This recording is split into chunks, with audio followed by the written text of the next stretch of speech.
उसे तोड़ना शुरू कर देती है। और अब देखिए कैसे हालात एक भयानक जाल बुनते हैं।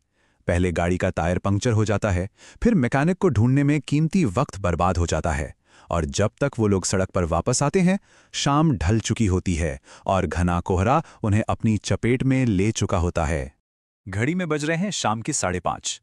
सर्दियों की शाम, मतलब अंधेरा बहुत तेजी से बढ़ रहा है, और घर घर अभी भी 45 किलोमीटर दूर है। तो आप सोचिए, परिवार पूरी तरह से अकेला है, बेबस है।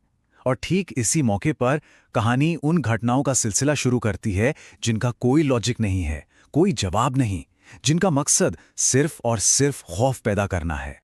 घने कोहरे के बीच में गाड़ी की हेडलाइट्स की रोशनी में अचानक एक पुरानी बिना सीट वाली साइकिल दिखती है, सड़क के बीचों बीच। कौन छोड़ गया होगा इसे यहां? और फिर कुछ ऐसा होता है जो हो ही नहीं सकता, जो नामुमकिन है। वही साइकिल जिसे वो कुछ ही पल पहले पीछे छोड़कर आए थे, वो सड़क के किनारे फिर से खड़ी दिखती है। अब ये कोई मजाक नहीं हो सकता। और बस यही वो पल है जब डर सिर्फ बाहर के माहौल में नहीं रहता, बल्कि किरदार के मन के अंदर भी घर कर जाता है।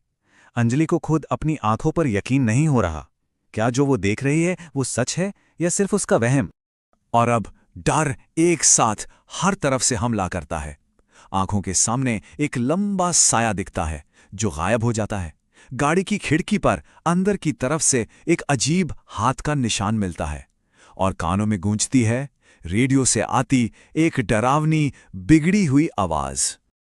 और ठीक जब लगता है कि इससे बुरा और क्या होगा, तभी सामने से आती है एक ट्रक की तेज रोशनी और फिर एक जोरदार टक्कर, और सब कुछ अंधेरे में डूब जाता है। कहानी का जो अंत है वो हमें कोई सीधा साधा जवाब नहीं देता, बल्कि वो हमें एक ऐसे सवाल के साथ छोड़ जाता है जो शायद जवाब से भी ज्यादा डरावना है। तो यहाँ दो अलग अलग हकीकतें आमने सामने हैं। एक तरफ है पुलिस की रिपोर्ट जो कहती है कि ये सिर्फ एक मामूली हादसा था, गाड़ी पेड़ से टकरा गई। और दूसरी तरफ है अंजलि का अनुभव जो चीख चीख कर कहता है कि ये एक अलौकिक हमला था। सच क्या है ये कोई नहीं जानता।